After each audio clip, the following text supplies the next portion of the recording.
We're now going to talk about the next set of action operators in the Flux class. If you recall, before we talked about, I think it was doOnNext, and I think there was also one that was doOnError. So if we did it, if it worked, we talked about what happens if it didn't work. We're now going to talk about two more interesting action operators, doOnFinally and doOnComplete. And as with all action operators, these don't actually modify the Flux, but instead they're used for some side effect. So let's talk first about doOnFinally. It adds a behavior that's triggered after the Flux terminates for whatever reason. If it succeeded, if it failed. So this will always run no matter what, unless an exception is thrown that is not somehow caught. This parameter is called when the Flux signals onError or onComplete or is disposed of by downstream things. So it should always be called. It's a callback, so that the consumer parameter is a callback that only has side effects. That's its purpose in life, is to have side effects.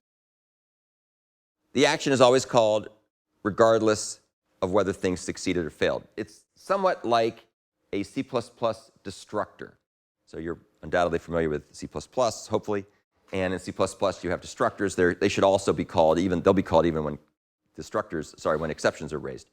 But it's important to recognize the difference between doFinally with doOnComplete. We're about to talk about doOnComplete here in a second.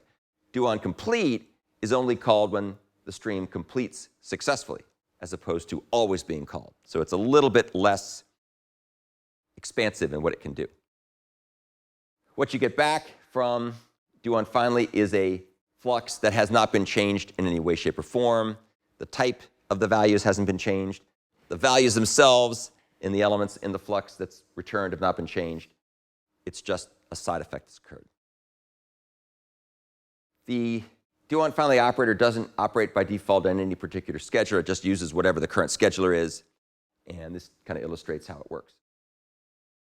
Here's a very simple example. We talked about this earlier. So we're going to create a new parallel subscriber, which is a scheduler, which we call subscriber just because we give it a name. And we're going to do a bunch of stuff with that. We're going to publish on that subscriber. And then we're going to put a doFinally operator in this Flux stream so that after everything is said and done, we're going to dispose of that subscriber. Otherwise, the program won't shut down for the reasons we talked about before. So when we're done, you can basically think of this as like the delete operator in C++. It deletes it, it disposes it.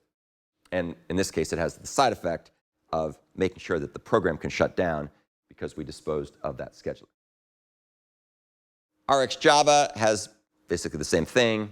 This is a different example, but same kind of idea. We're going to emit a bunch of events, schedule them to run in some background thread, and when we're all done, we're going to print the results that we've been buffering up in a string builder or a string buffer to aid with the debugging and logging.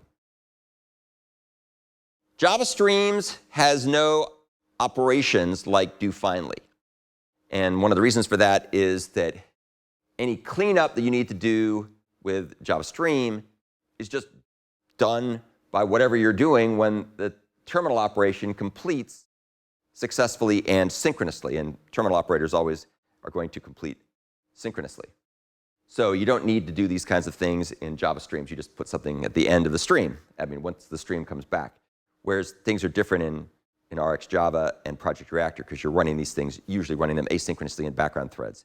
So you have to make sure you can have some way of getting control of the cleanup when the stream is done, even if it's running asynchronously. Let's now talk about doOnComplete, which is essentially sort of a subset of doFinally. So it can add a behavior that's triggered whenever the Flux completes successfully. Not when it finishes with error, but only when it completes successfully. And the parameter, which is a runnable, is called back when onComplete occurs. The runnable is a functional interface. You've seen this hopefully a million times before in Java. Like doFinally, this is only used for side effects. And it's only called unsuccessful completion, but not when errors occur. So compare and contrast that with doFinally. So that gets called all the time. This just gets called when things complete successfully. As with doFinally, it returns a new Flux instance that is completely unchanged. The values haven't changed. the type hasn't changed, and so on and so forth. It also doesn't operate on a particular scheduler. It uses whatever the current scheduler is wherever we're running.